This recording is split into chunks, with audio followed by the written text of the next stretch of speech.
قال تعالى في سورة النمل الآية 76: إن هذا القرآن يقص على بني إسرائيل أكثر الذي هم فيه يختلفون. فأي قراءة تاريخية لا يدخل فيها القرآن الكريم كحقائق تاريخية تبقى دراسة مبتورة وينقصها الكثير من الحقائق. هنالك تساؤلات في التاريخ أجاب عليها القرآن الكريم بكل دقة لقوله تعالى: ما فرطنا في الكتاب من شيء، والآية الأخرى: وكل شيء فصلناه تفصيلا. هنالك سؤال أساسي يطلب منا القرآن الكريم أن نسأله للصهاينة، فجاء في سورة الأعراف الآية 163: واسألهم عن القرية التي كانت حاضرة البحر. ما هي هذه القرية التي كانت حاضرة البحر؟ هذا السؤال كان بالنسبة للصهاينة يتناول واحدا من أخطر أسرارهم. لماذا؟ لأنه يتعلق حصرا بالقرية التي كانت حاضرة البحر، أو التي تسمى في التاريخ القديم جد الجدات، وهي الآن جزيرة كريت في جنوب اليونان، حيث قامت الحضارة الميغاليسية التي بناها حصرا سليمان عليه السلام والفلسطينيون الكريتيون. كلمة فلسطيني في التاريخ القديم تعني البحار، فالفلسطينيون تعني البحارة. قال تعالى: اعملوا آل داود شكرا. فآل داود عليهم السلام، داود وسليمان، هم الذين أسسوا ما يسمى حضارة عصر البرونز. كلنا نعلم أن البرونز هو مزيج من الحديد والنحاس. نلاحظ ذلك في القرآن الكريم أن داود عليه السلام هيأ الله له الحديد. قال تعالى في سورة سبأ الآية 10 عن داود عليه السلام: وألنا له الحديد. أما ابنه سليمان عليه السلام أيضا فقد سخر الله له النحاس. قال تعالى أيضا في سورة سبأ: وأسلنا له عين القطر. فالقطر هو النحاس، والحديد والقطر هما اللذان يشكلان البرونز، حيث قامت الحضارة البرونزية القديمة، أو ما تسمى في التاريخ الحضارة الميغاليسية. إذا هنالك حضارة بناها سليمان عليه السلام لم يبنيها في فلسطين والقدس، لكن بناها في البحر، حيث كانت القرية التي كانت حاضرة البحر. فالذين سيطروا على البحر المتوسط هم الفلسطينيون وليس الفينيقيون، حيث كتب حاكم القدس عبدي هبة عام 1330 قبل الميلاد إلى أخناتون حاكم مصر يطلب فيه النجدة، يقول: وإذا لم تصل القوات فإن أراضي الملك أي أخناتون ستغدو للعابيرو. العابيرو هم الفلسطينيون، وليس ما يسمى حاليا كدعاية صهيونية العبرية. يقولون الدولة العبرية، اللغة العبرية، الجامعة العبرية. لم يكن في التاريخ أصلا ما يسمى اللغة العبرية. حتى التوراة القديمة كتبت بما يسمى لغة الشريعة. وعندهم في التوراة يقولون أن هنالك كان 5 مدن في مصر يتكلمون بشفة كنعان، فاللغة القديمة هي اللغة الكنعانية كحقائق. أما كلمة عابيرو فهي للفلسطينيين حصرا، وينفي القرآن الكريم جملة وتفصيلا، ويؤيده في ذلك التاريخ المهزلة التي تسمى الدولة العبرية، الجامعة العبرية، اللغة العبرية. فهذا في التاريخ ليس له أي إثبات ولا أي حقيقة. فالعابير هم الفلسطينيون الذين عبروا البحر المتوسط وأقاموا الحضارة في جزيرة كريت. لقد ورد في سفر العدد 24/24: وتأتي سفن من كتيم فتخضع آشور وتخضع عابر. كتيم هي أيضا جزيرة كريت، أو ما يسمى حاليا جد الجدات. أما الفينيقيون فهو اسم ابتكره الصهاينة بدل العرب الآموريون كي يقولوا إن العبرية والفينيقية شيء واحد، وهذه طبعا غير صحيحة، فلا يوجد في القديم ما يسمى العبرية أو اللغة العبرية. وتعتبر سوريا منذ القدم هي مهد الحضارة والمدنية، وأدامها الله دائما مهدا للحضارة والمدنية، وهي حضارة الشعب الآرامي العربي، كما تثبت ذلك مكتشفات مدينة آلالاخ شمال سوريا، وهذه المدينة هي الآن تقع داخل تركيا. مكتشفات آلالاخ تثبت أن العرب الآموريون هم الذين سكنوا على الشاطئ وانتقلوا إلى جزيرة كريت.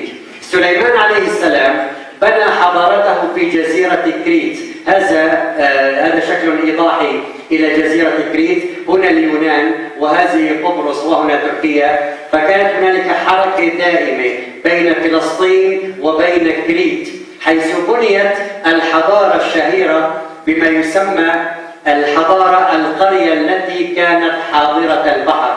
القرية التي كانت حاضرة البحر بنيت هنالك الحضارة. جاءنا التاريخ المزور الصهيوني ليقول أن الحضارة التي بنيت في كريت هي الحضارة المينوية. والسؤال إذا سألهم أحد ماذا تعني الحضارة المينوية، يقولون أن من بناها هو وحش أسطوري يدعى مينوس، واخترعوا حورية البحر، نصفها امرأة ونصفها سمكة، وأدخلوا التاريخ في دوامة.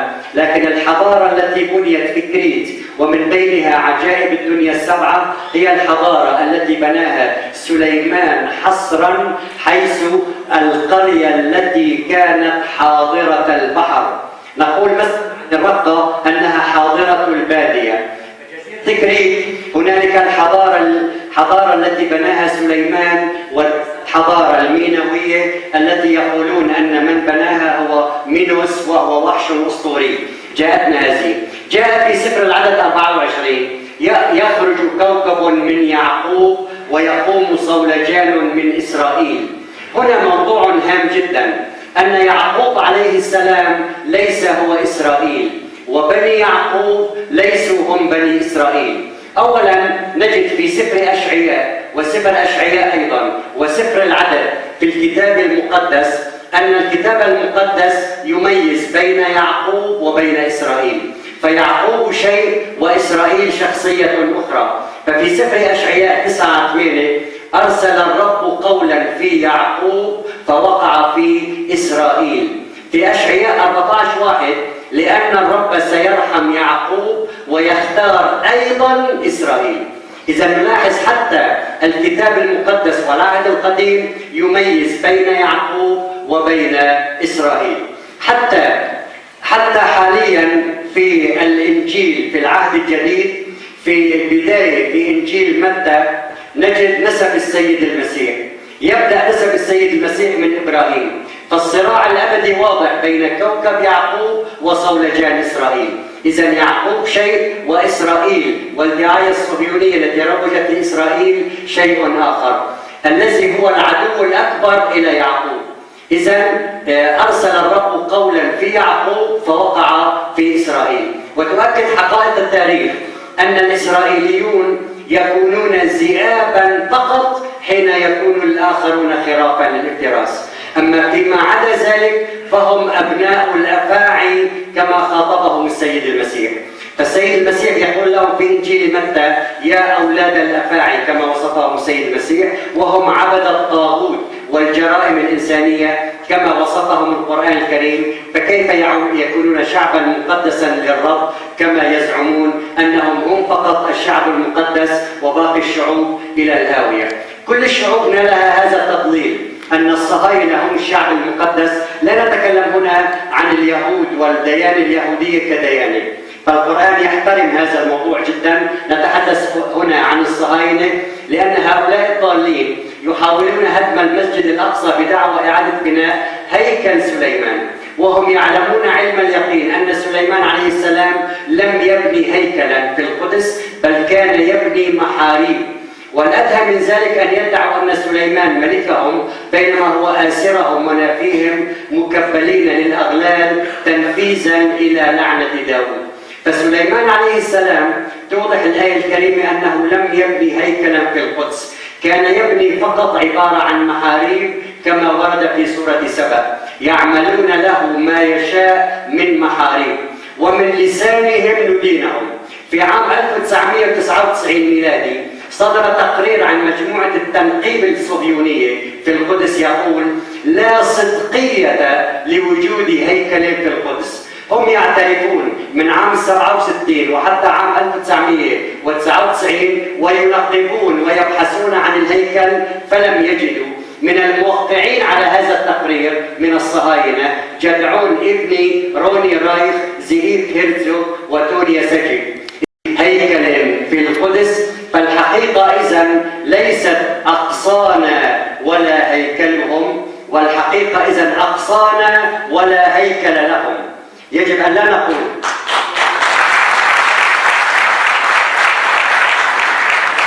إذن يجب أن لا نقول أقصانا لا هيكلهم، لأن في ذلك اعتراف بالهيكل. الصحيح والحقيقة الأساسية حسب اعترافهم هم أقصانا ولا هيكل لهم حتى باعترافهم وبعلماء. نجمة داود هذه النجمة السداسية كذب الصهاينة على العالم أنها نجمة داود. دائما الإنسان المؤمن متى ما سمع بداود يذهب فكره إلى داود والد سليمان. داود والد سليمان عليه السلام ليس عنده نجمة. هذه النجمة سرقها الصهاينة، هي نجمة زيوس اليونانية، سرقها الصهاينة على يد سليمان ابن دوجي في القرن 12 ميلادي. وليس داود والد سليمان أي علاقة بهذه النجمة، لأن داود عنده لعنة لهم وليس عنده نجمة. لعن الذين كفروا من بني إسرائيل على لسان داود، وأكمل اللعنة عيسى عليه السلام. إذا لعن الذين كفروا من بني إسرائيل على لسان داود وعيسى ابن مريم. أما سليمان عليه السلام فهو الفلسطيني الأول وليس يمد إلى اليهود والصهاينة طبعا بأي صلة. لماذا سليمان عليه السلام هو البحار الأول؟ البحار يعني الفلسطيني. إذا سليمان هو فعلا الفلسطيني الأول حسب ما نلاحظ بهذه الآيات الكريمة.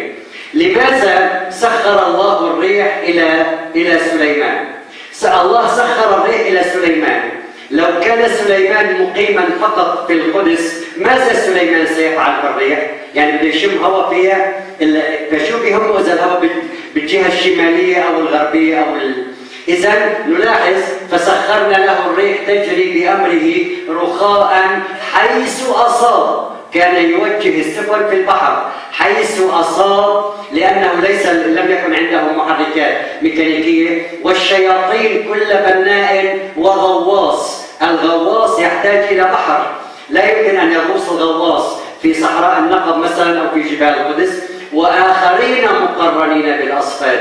الذين يسمعون هذا النص هم الذين سليمان نفاهم مكبلين بالأصفاد إلى جزيرة كريت. إذا فحين نقرأ التاريخ بضوء القرآن الكريم نصل إلى الحقيقة ونتخلص من الأباطيل الصهيونية مثل كلمة الساميين، حيث يقول سبنسر إن العرب والساميين شيء واحد. بينما يرد أوليفاري على شلوتزر هذا هو مبتكر فكرة السامية عام 1781 ميلادي في كتابه تاريخ الأمم. يقول أوليفاري ردا على شلوتزر إن ربط اليهود بالعرب بعد تسميتهم ساميين قد تم لأسباب سياسية وليس لحقائق تاريخية. فالساميون هم العرب حصرا كما سيمر معنا بعد قليل، وهم العرب العاربة وليس المستعربة. يقولون أننا عرب مستعربة تحصيل حاصل، أما العرب الحقيقيين فيزعمون أنهم أبيدوا. القرآن يوضح تماما أن سكان بلاد الشام حصرا هم العرب العاربة أو العرب الحقيقيين. لذلك يوجد فارق واضح بين ذرية نوح وذرية من حملوا مع نوح. وآتينا موسى الكتاب وجعلناه هدى لبني إسرائيل. ألا تتخذوا من دوني وكيلا ذرية من حملنا مع نوح. إذا هم ذرية مع نوح وليسوا ذرية نوح، وليس لهم علاقة بسام، وليس لهم علاقة بالسامية. فهذه أكذوبة يضللون بها العالم بما يسمى معاداة السامية وضد السامية والفكرة السامية.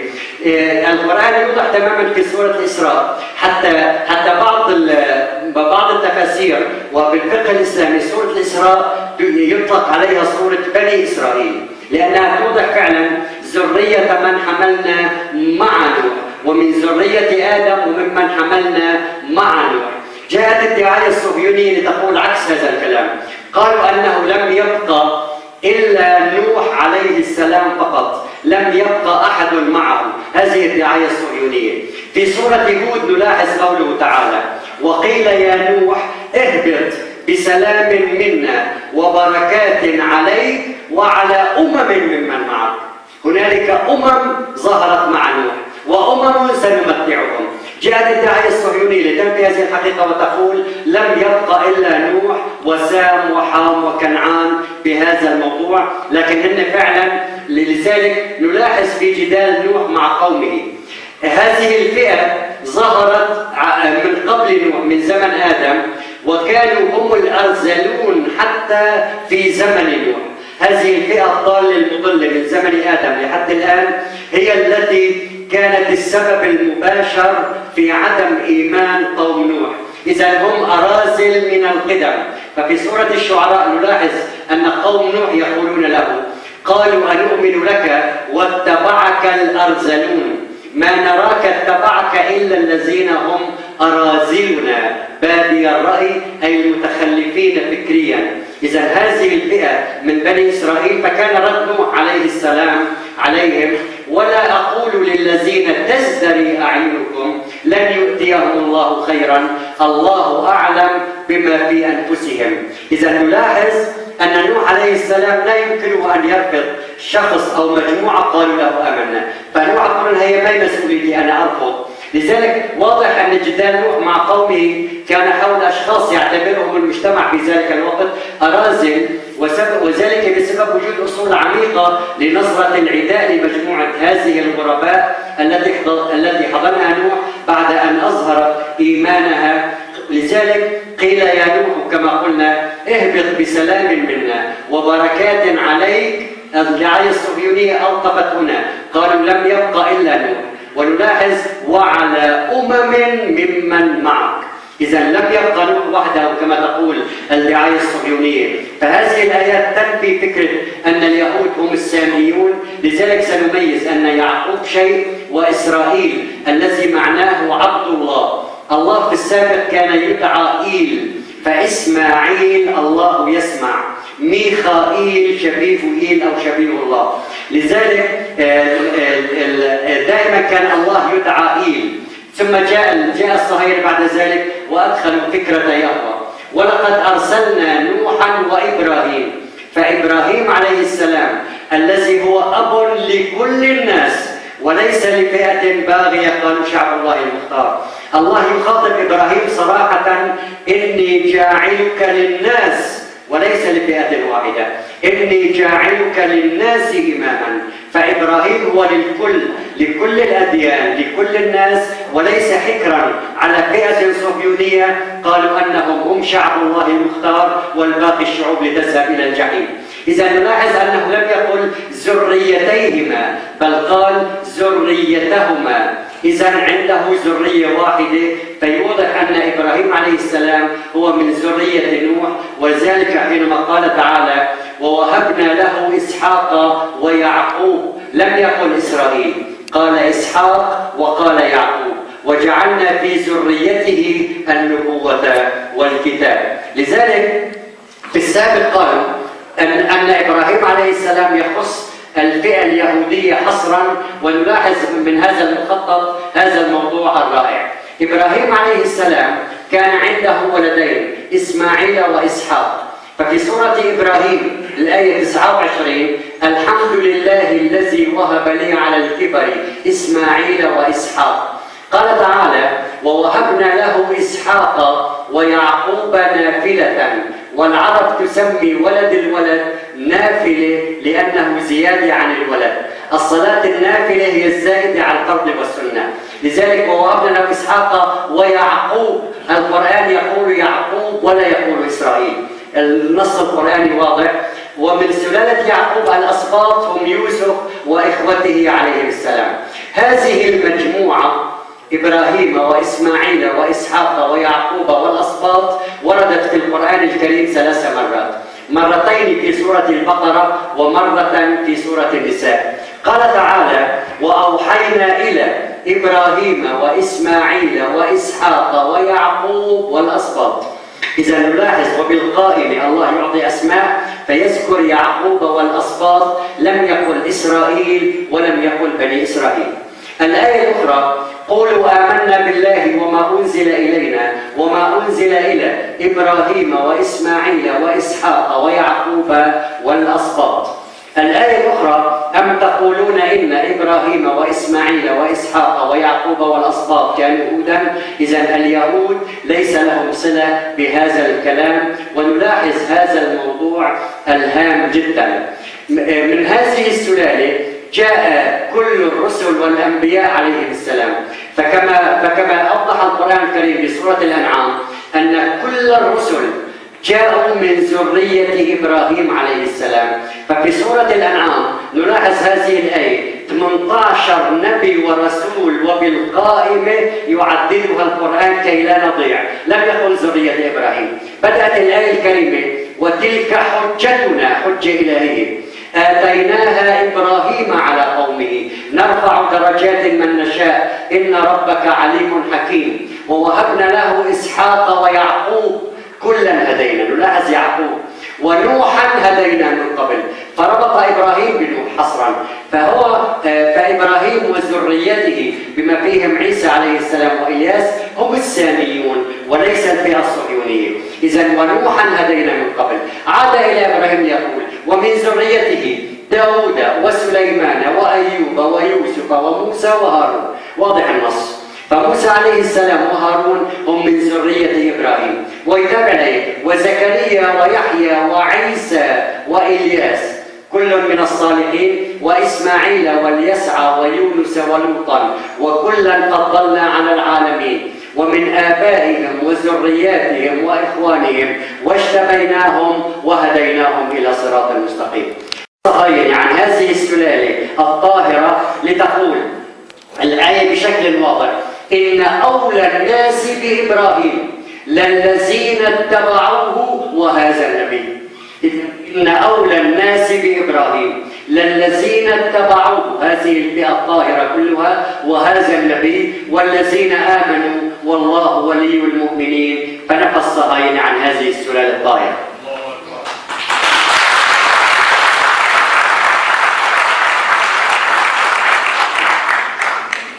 نلاحظ أن آدم عليه السلام جاء بعده ذرية نوح ثم إبراهيم ثم إسحاق ثم يعقوب ثم موسى. فموسى عليه السلام لم يكن من بني إسرائيل، كان من بني إبراهيم ومن بني يعقوب حصرا. فنلاحظ هذه الآية. إذا لا تنطبق هذه الذرية مع مقولة إن موسى كان من بني إسرائيل. فموسى عليه السلام هو من بني إبراهيم، من بني إسحاق، من بني يعقوب، وليس له أي صلة مع بني إسرائيل. نلاحظ هذه الآية في سورة آل عمران. فعلا يعني القرآن الكريم مجد أولا أكثر الرسل ذكرا في القرآن الكريم هو موسى عليه السلام، ذكر 131 مرة. النبي والرسول الذي مجده القرآن بشكل لا يوصف هو عيسى عليه السلام.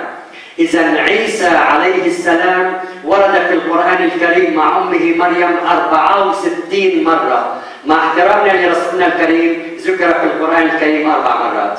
إذا محمد ذكر 4 مرات، عيسى 64 مرة، موسى عليه السلام 131 مرة. في القرآن الكريم لا يوجد سورة تسمى سورة آمنة بنت وهب، لكن يوجد سورة مريم. إذا مريم أم عيسى عليه السلام لها سورة، والمرأة الوحيدة التي ذكرها القرآن صراحة باسمها هي مريم. قال امرأة لوط. إذا مريم عليها السلام لا يوجد في القرآن الكريم مع احترام له سورة تسمى سورة بني هاشم أو بني عبد المطلب، لكن يوجد سورة آل عمران. السيد المسيح أسرته لها سورة كاملة. إذا العشاء الأخير أو العشاء الرباني عند السيد المسيح ثبته القرآن الكريم في سورة المائدة، لم يمر عليه مرور الكرام.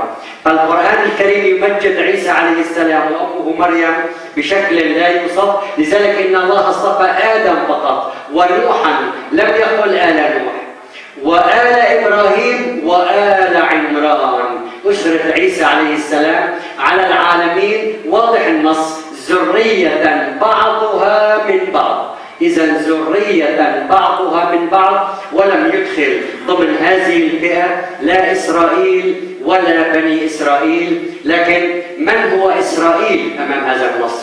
إذا طالما أبعدنا إسرائيل عن ذرية إبراهيم، ورد ذكر إسرائيل كاسم علم منسوب لذاته فقط، أي في غير معرض ذكر بني إسرائيل.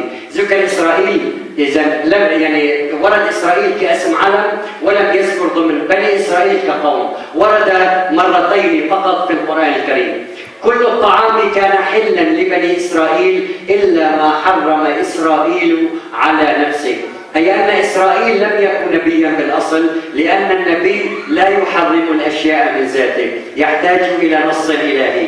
إذا نلاحظ أن ووهبنا له إسحاق ويعقوب، الموضوع الهائل في سورة مريم. نلاحظ الآية بشكل دقيق وواضح. الله يقول ووهبنا له أي لإبراهيم إسحاق ويعقوب، لم يقل إسرائيل، وكلا جعلنا نبيا. واذكر في الكتاب موسى، واذكر في الكتاب إدريس، إلى أن يقول أولئك الذين أنعم الله عليهم من النبيين ومن ذرية آدم وممن حملنا مع نوح. هنا بقى بين القصيد ومن ذرية إبراهيم وإسرائيل. إذا ذرية إبراهيم شيء وإسرائيل شيء آخر. إذا ومن ذرية إبراهيم الرسل والأنبياء الذين مروا معنا وإسرائيل. فلو كان إسرائيل من ذرية إبراهيم لا يوجد داع لأن تقول الآية ومن ذرية إبراهيم وإسرائيل. إذا إسرائيل شكل ذرية أخرى ليس لها علاقة، حيث لاحظ بينما ورد في سورة مريم حيث تم ذكر جميع رسل الأنبياء ما عدا اثنين هم إسرائيل وإدريس. لماذا ذكر إدريس فقط هنا كاسم علم؟ هذه الحقيقة التاريخية تظهر أن النبي إدريس كان أول الأنبياء من بني إسرائيل وهو نبيهم الوحيد. لذلك نلاحظ لقد كان كافيا لبني إسرائيل، طبعا قلنا وإسرائيل لم يكن نبيا، أن يكون الله قد أرسل لهم إدريس فقط رسولا منهم، لكنهم قتلوه فرفعه الله إليه مثل ما رفع عيسى. في القرآن الكريم الله رفع اثنين فقط. فعن إدريس قال تعالى ورفعناه مكانا عليا. عيسى عليه السلام إني متوفيك ورافعك إلي، هذا ضد الفكرة الصهيونية. فإدريس عليه السلام أيضا رفعه الله مكانا عليا. هنالك أولاد كثر لآدم. نلاحظ أن هنالك أحد أبناء آدم كان يدعى إسرائيل. لماذا كان يدعى إسرائيل وليس يدعى قابيل كما بينت الدعاية الصهيونية؟ لا يوجد في القرآن الكريم إطلاقا لا اسم قابيل ولا اسم هابيل. من أين جئنا بها لا ندري. إذا فقط هذه الدعاية. لكن هنالك ولد آخر تقي منه جاء إدريس، ووردت هذه السلالة التقية إلى إدريس إلى نوح عن طريق سام إلى إبراهيم فالنبوة والكتاب. هنالك سلالة فاسدة شكلها ابن آدم الآخر.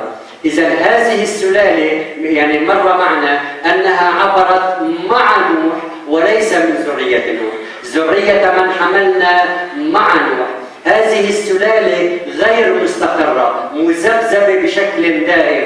قال تعالى إن الذين آمنوا ثم كفروا ثم آمنوا ثم كفروا ثم ازدادوا كفرا لم يكن الله ليغفر لهم.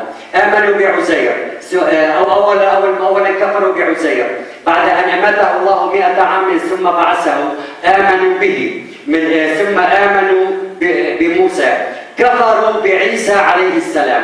فلما أحس عيسى منهم الكفر، إذا كفروا بعيسى وازدادوا كفرا بمحمد صلى الله عليه وسلم، فجاء إن الذين آمنوا ثم كفروا ثم آمنوا ثم كفروا ثم ازدادوا كفرا لم يكن الله ليغفر لهم.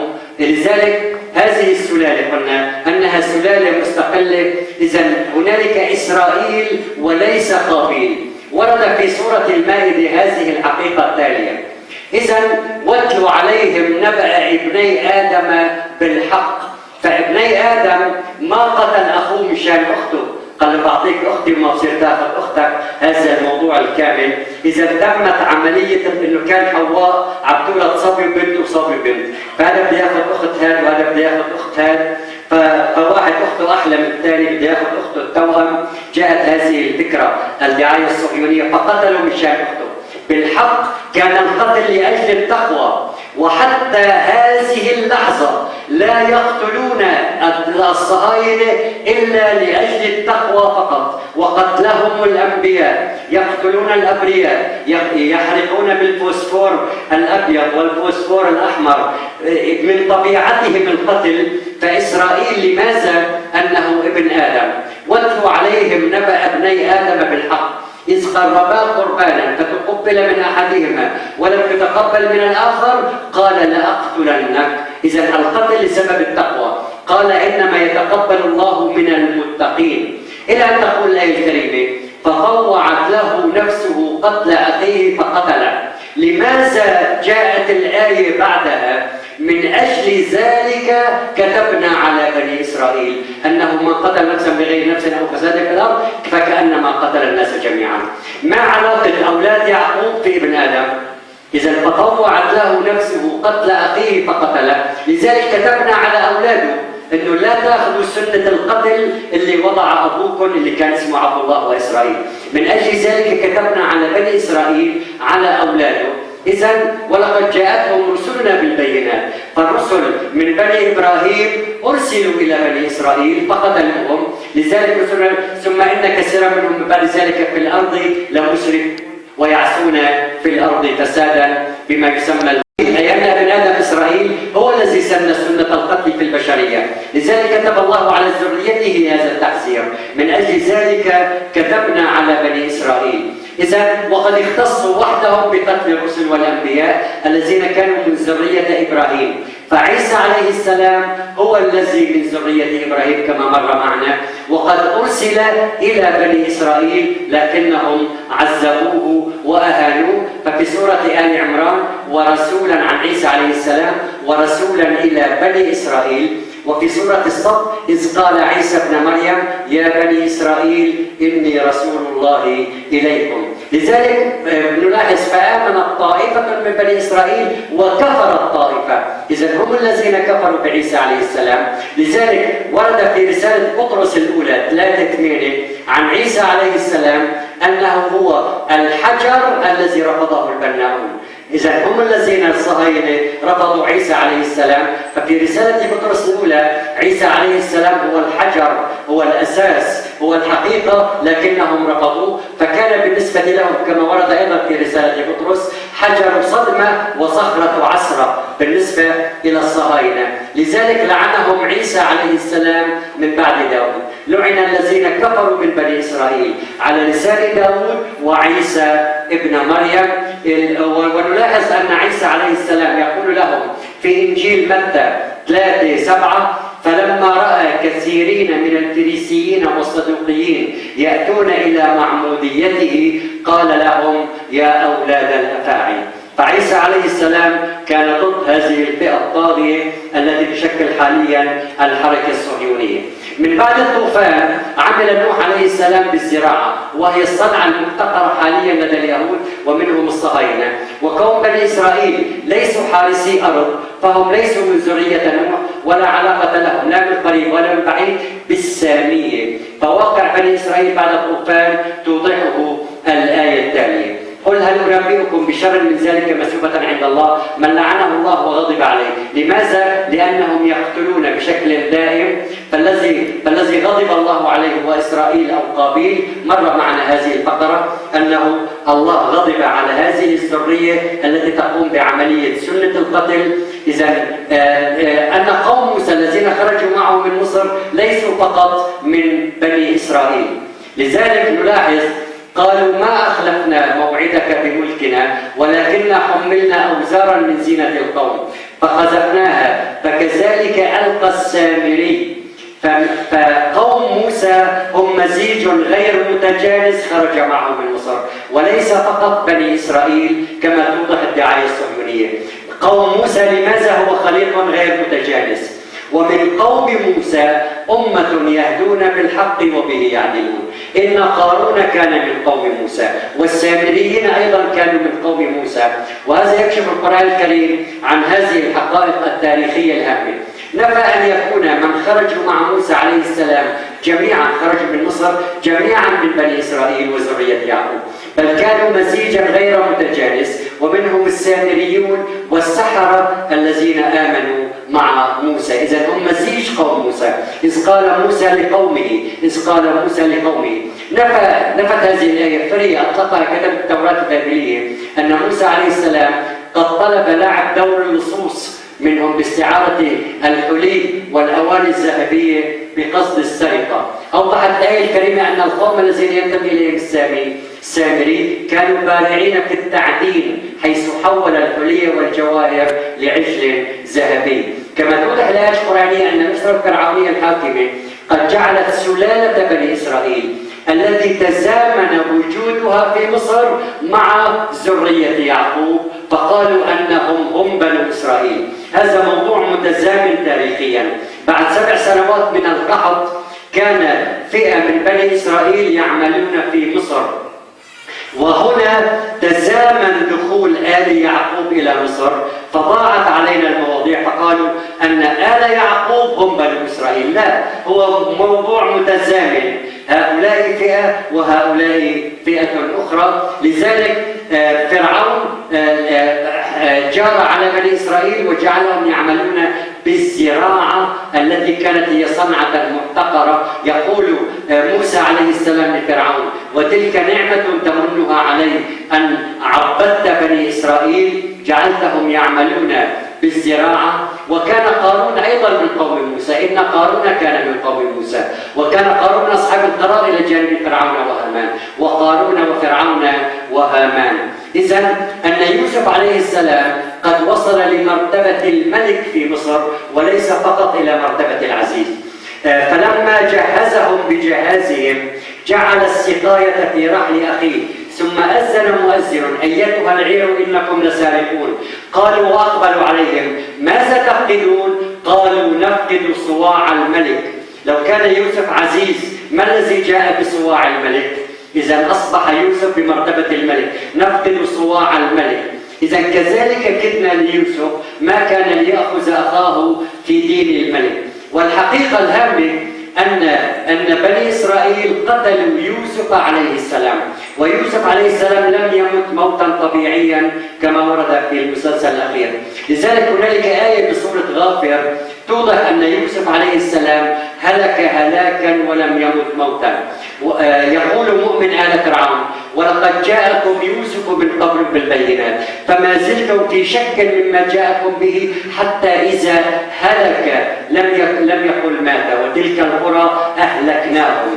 إذن هم الذين أيضا كانوا السبب الرئيسي في قتل يوسف عليه السلام كما وضح في سورة يوسف. إذن يوسف عليه السلام كان يميز شخصية متميزة، وكان بنو إسرائيل شريحة بشرية اقتصادية تتبع أسلوبا في الحياة يوازي أسلوب الغجر الحاليين، حيث الحل والترحال، لا يريدون أن يستقروا في منطقة ما لحلول من مكان غير صالح للرعي ثم ينتقلون لموضع جديد. وعندما واجهوا قرار فرعون أن يستقروا في أعمال محددة في وقت متزامن مع الاضطهاد الذي حل ببيت يعقوب عليه السلام، حيث دفعت موجة الجفاف كما قلنا 7 سنوات بأعداد كبيرة منهم من بني إسرائيل للهجرة إلى مصر.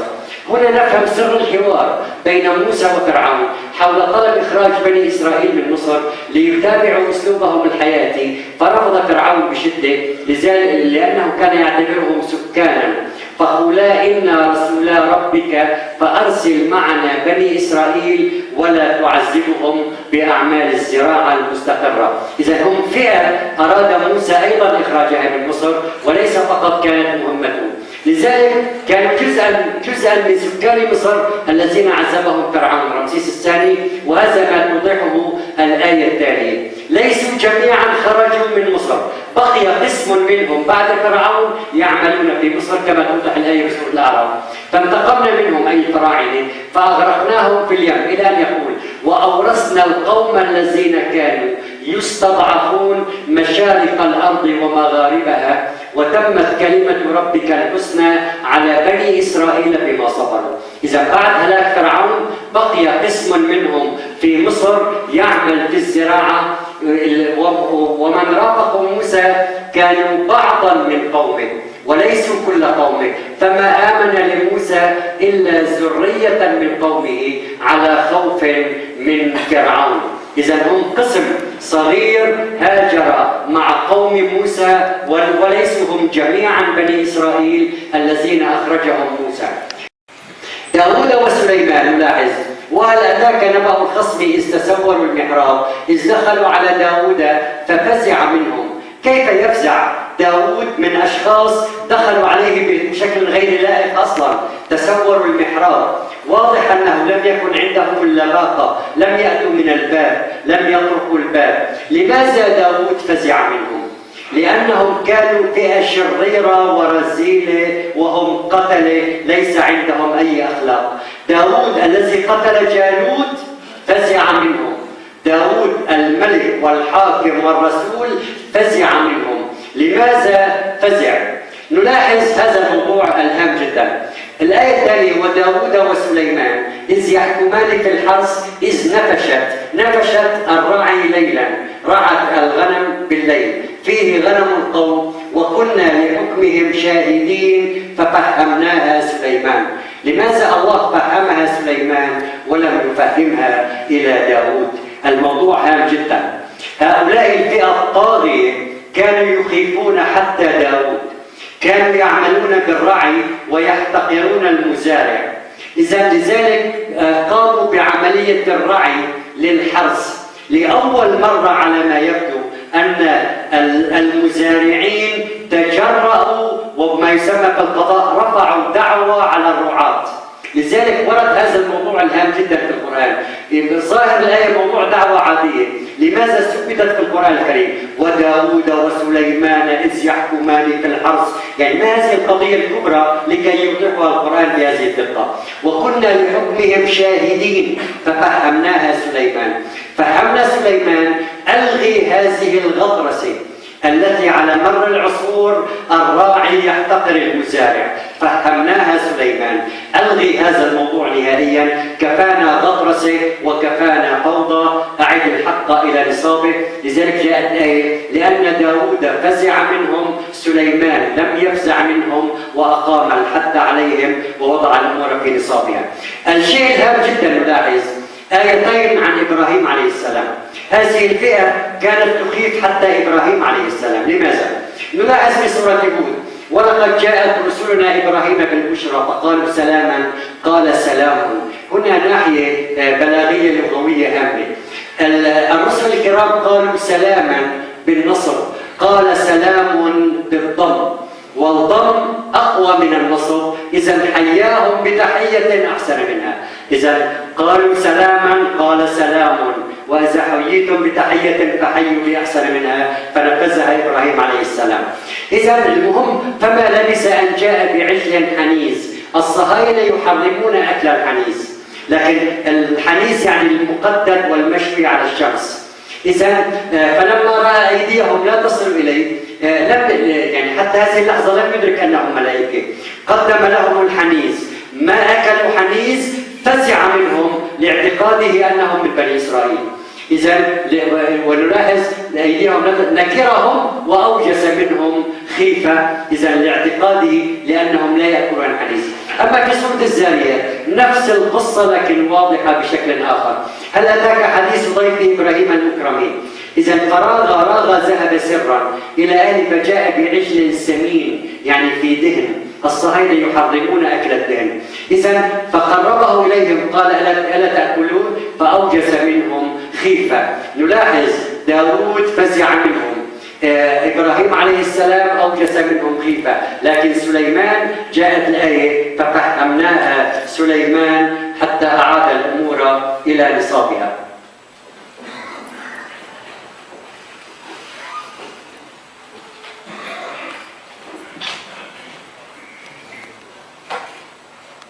قلنا أن سليمان عليه السلام كان البحار الأول، فسخرنا له الريح تجري بأمره رخاء حيث أصاب. نلاحظ الآية الأخرى والآية الثالثة حصرا لنلاحظ هذه الآيات في سورة صاد وسورة سبأ وسورة الأنبياء. الريح الريح الريح.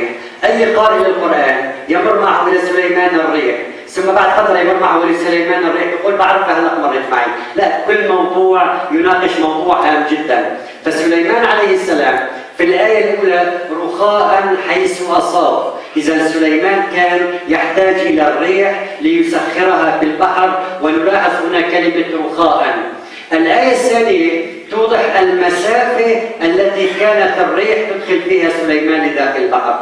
ولسليمان الريح غدوها شهر ورواحها شهر، وفي خلال شهر كانت الريح ربما توصله إلى مضيق جبل طارق.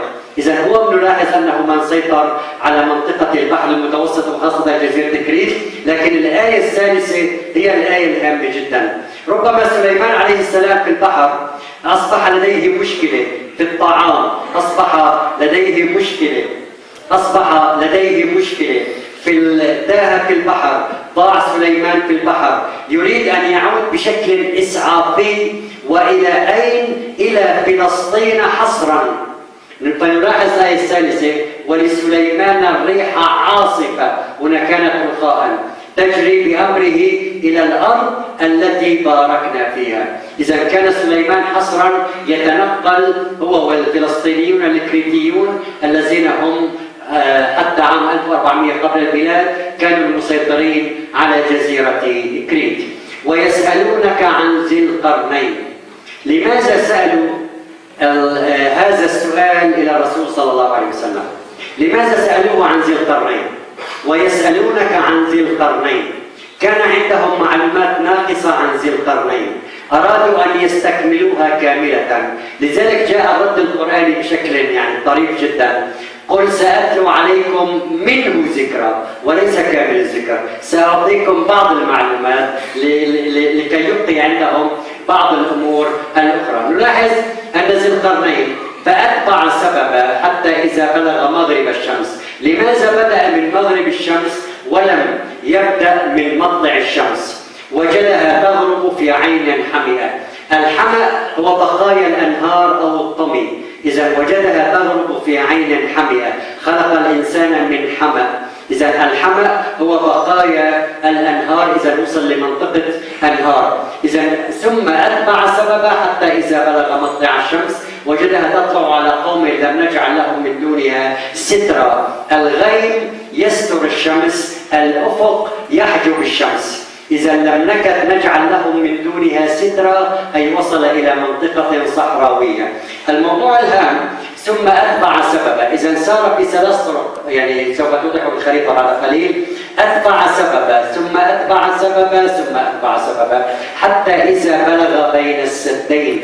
أي سدين؟ ونلاحظ حتى إذا ساوى بين الصدفين، فهنالك سدين وهنالك صدفين. فما هو الفرق بين السدين وساوى بين الصدفين؟ إذا نلاحظ من هو ذي القرنين. ذي القرنين الذين سألوا عنه هو قورش مؤسس الإمبراطورية الفارسية في مدينة بيرسيبوليس في الصحراء الإيرانية حاليا. إذا ذي القرنين حينما دخل بابل في عام 539 قبل الميلاد سمح لهم بالعودة إلى القدس بعد أن سباهم نبوخذ نصر إلى بابل.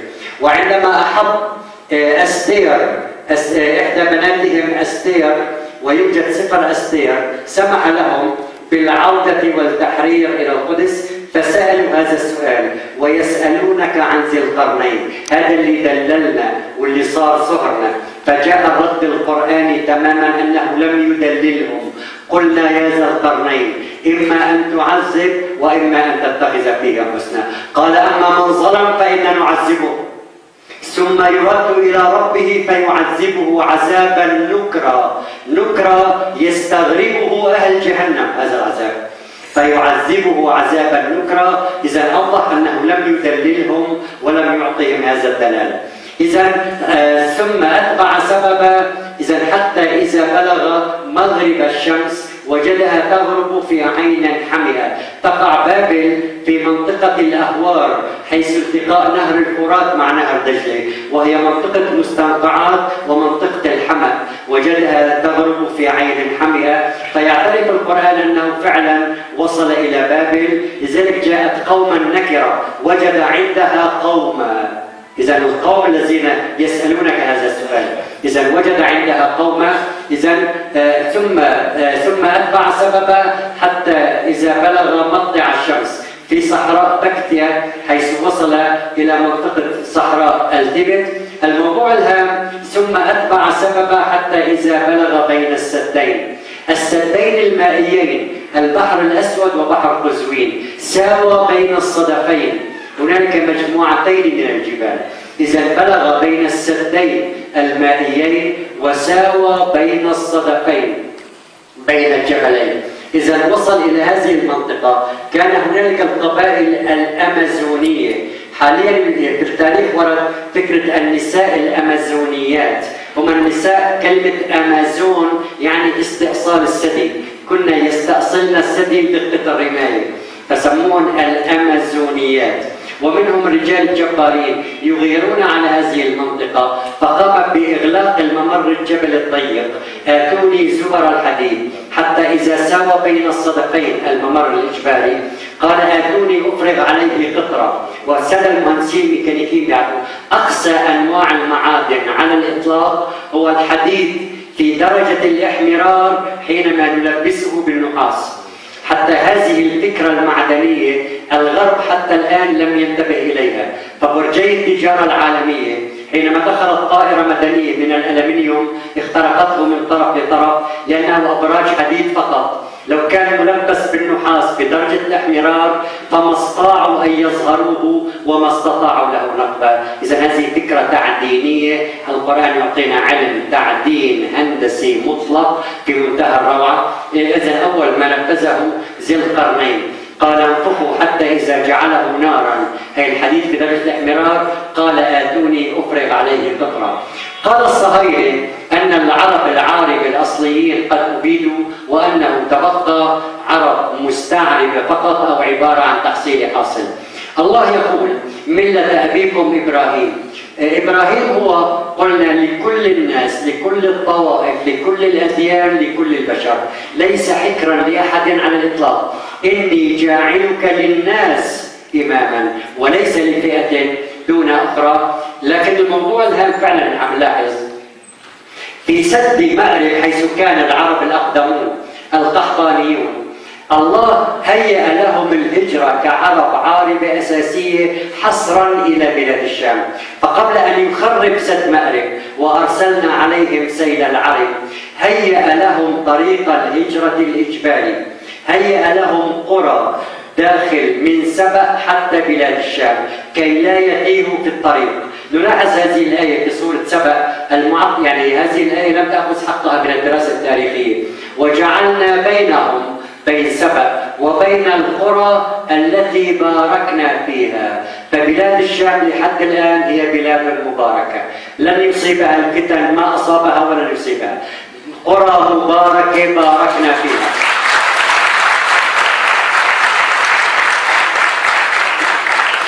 إذن القرى التي باركنا فيها قرى ظاهرة كي لا يتيهوا، وقدرنا فيها السير، سيروا فيها ليالي وأياما آمنين. إذن القرى المباركة وبلاد الشام ستبقى آمنة إلى يوم القيامة بهذا النص، وهي الأمان، وستبقى ذلك لماذا؟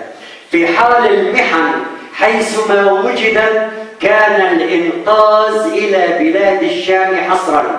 فإبراهيم عليه السلام حينما عانى ما عانى الله يقول صراحة ونجيناه ولوطا، لوط ابن أخيه إلى إبراهيم، إلى الأرض التي باركنا فيها. إذن هي المنجى وهي المجال الآمن. فالقحطانيون كان لهم ملجأ آمن وهم العرب الحقيقيون. لوط وإبراهيم أيضا جاءوا إلى أرض النجاة، الأرض المباركة، ونلاحظ كلمة نجينا. سليمان أيضا حينما كان يتيه في البحر كان الملجأ الآمن أصلا إلى فلسطين وبلاد الشام، إلى الأرض التي باركنا فيها. إذا هي حصرا أرض مباركة. وحينما سأل أبو حوالة إلى رسول صلى الله عليه وسلم أين ألجأ؟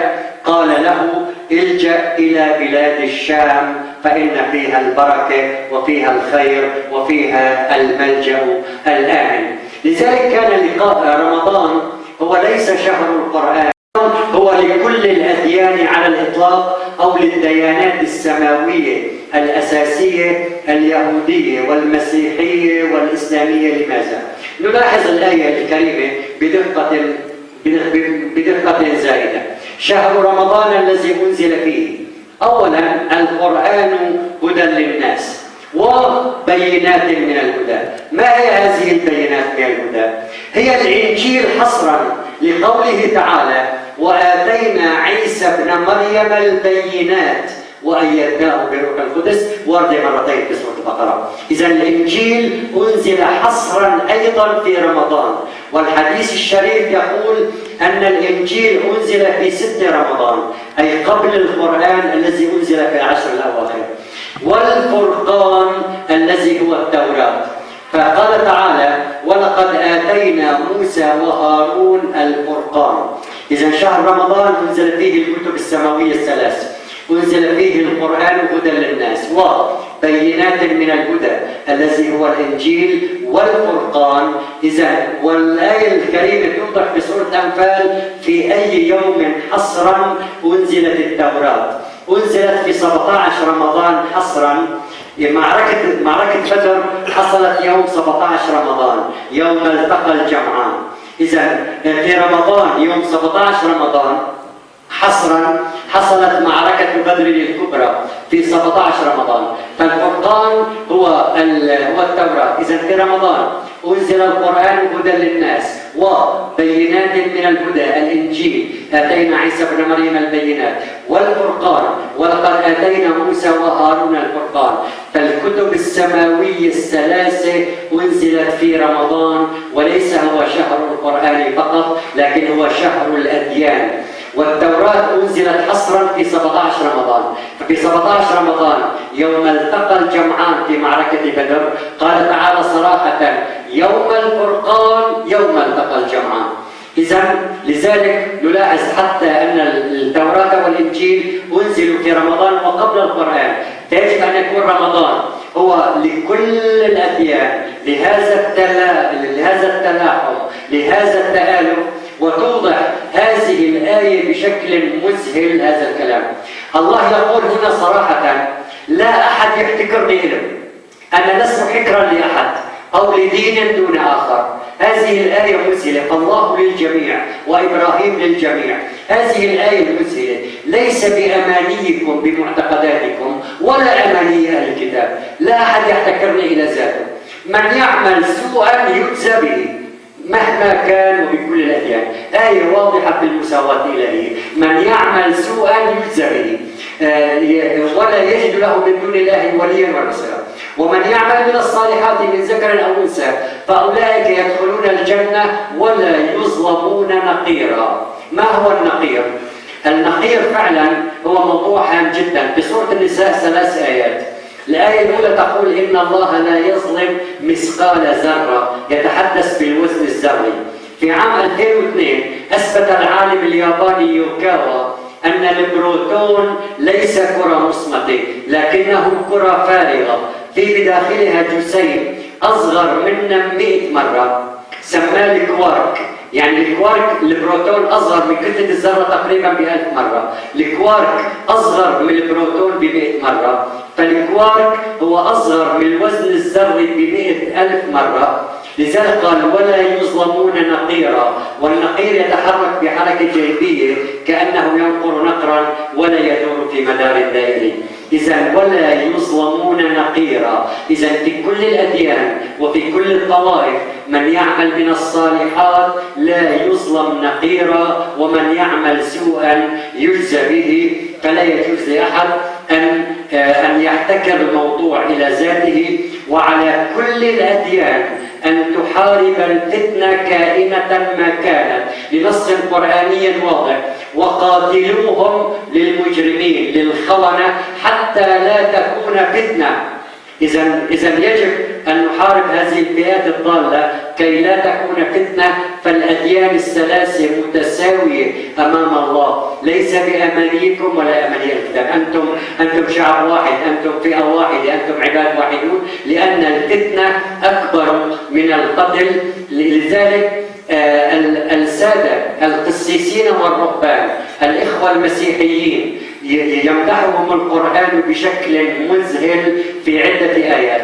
ولتجدن أقربهم مودة للذين آمنوا الذين قالوا إنا نصارى، ذلك بأن منهم قسيسين ورهبان، شخصيات رائعة، شخصيات متميزة، وأنهم لا يستكبرون، بتواضع بهدوء مذهل. فالقرآن الكريم يمدحهم بهذا الشكل الرائع. وقفينا بعيسى ابن مريم وآتيناه الإنجيل، ونلاحظ هذه الآية المذهلة بسورة حديد: وجعلنا في قلوب الذين اتبعوه رأفة ورحمة، فهم مواطنون صالحون يعملون لأجل الوطن وخدمة الوطن.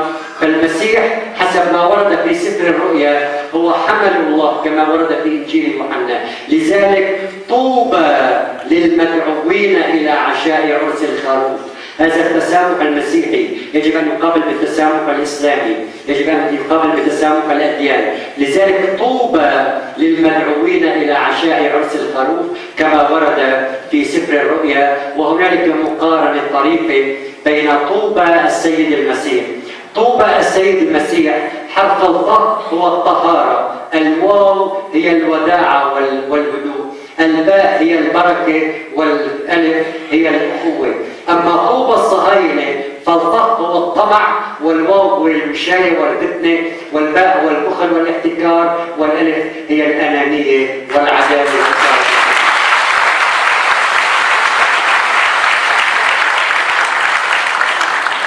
فهذه طوبى السيد المسيح. لذلك ورد في سفر الرؤيا طوبى، وطوبى فعلا وهذه حقيقة. فالإخوة المسيحيين عندهم الطهارة والوداعة والبركة والأخوة، هذه الطوبى.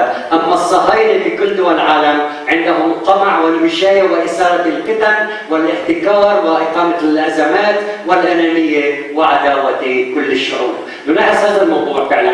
هذه الحقائق القرآنية القرآن يوضحها من آيات وعجائب في إسرائيل من عند الرب الجنود الساكن في جبل صهيون. إذا الصهاينة ربطوا حاليا دولة إسرائيل بالحركة الصهيونية كما ورد عندهم في سفر أشعياء: إن بيت إسرائيل أو الدعاية الصهيونية الحالية لما سكنوا أرضهم نجسوها بطريقهم وأفعالهم. الذي نجسه بيت إسرائيل الصهاينة في الأمم حيث جاءوا كما ورد في سفر حزقيال. نلاحظ أن الأخوة المسيحيين القرآن يمدحهم بشكل مذهل. أما هؤلاء الصهاينة فعلا عندهم الإله يهوه الذي يقول لهم أحرقوا حتى بنيهم وبناتهم في النار، وطبقوها هذه في غزة حيث استخدموا الفوسفور الأبيض لأن عندهم الرب رجل حرب. لكن لاحظنا عن السيد المسيح أنه الحمل الوديع، والصهاينة شنوا الحمل الشعواء حتى على الملائكة الكرام. نأخذ مثال جبريل عليه السلام. جبريل عليه السلام في الدين المسيحي هو الحمامة البيضاء التي ترسم في الأيقونات فوق رأس السيد المسيح. ففي الأناجيل الأربعة بما معناه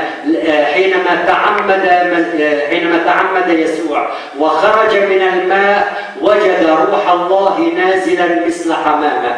هذا جبريل في الدين المسيحي مثل حمامة.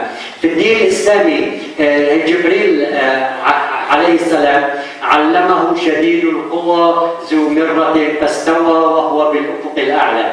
عند الصهاينة قل من كان عدوا لجبريل، حتى حرفوا مع الأسف اسم ملك الموت. الله يسميه ملك الموت، جاءت الدعاية الصهيونية تسميه عزرائيل. قلنا أن إيل هو الله. كلمة عزرائيل بالعقلية الصهيونية تعني شيطان إيل أو شيطان الله، لأنهم أحرصوا الناس على حياة فيكرهون الموت وملك الموت. لكن مع الأسف نحن استخدمنا هذه العبارة ولم نستخدم كلمة ملك الموت والمسجد الأقصى. لماذا هذا الربط؟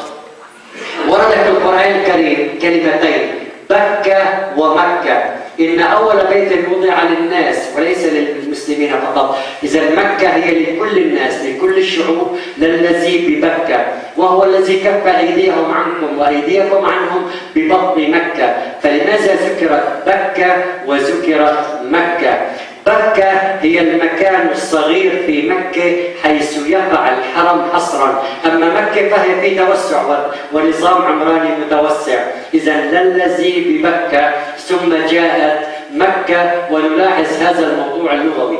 لماذا جاءت مكة بالهاء؟ هناك في اللغة العربية ما يسمى هاء، الهاء هاء السكت، هاء مقرأ كتابية، ما أغنى عني مالية، هلك عني سلطانية. إذا هي هلك عني سلطاني. فجاءت بكة ومكة هذه الهاء السكت. لكن بكة بالشدة أي أفقده صوابه. ولقد وجدت بكة لتفك المشروع الصهيوني الذي ربطه مع محتلي المسجد الأقصى حاليا. نأمل بالله أن يحرره قريبا. أما مكة أهلكه وأباده، فقد توسعت وأصبحت مكة لتمك وتبيد المشروع الصهيوني. إذا بمكة وبمكة لكي حاليا المحتكرين ومحتلين المسجد الأقصى لكي يمك المشروع الصهيوني ويمك هذا المشروع. والخلاصة هي لكي يتحقق اليوم الموعود بتحرير أرضنا المغتصبة إن شاء الله قريبا، يجب أن نمنح تاريخنا المقدس جهدا علميا شاملا من أجل بك المشروع الصهيوني ثم مك ذلك المشروع. بكه ثم مكة. لذلك ربط القرآن الكريم بين مكة التي فيها بكة وبين القدس الشريف يوم الإسراء الشريف، لأنه لا مكة بدون بك. لذلك كبرت بكة لتصبح مكة، لأن المشروع الصهيوني إذا لم يجدي معه البك فلا بد له من المك والميزان.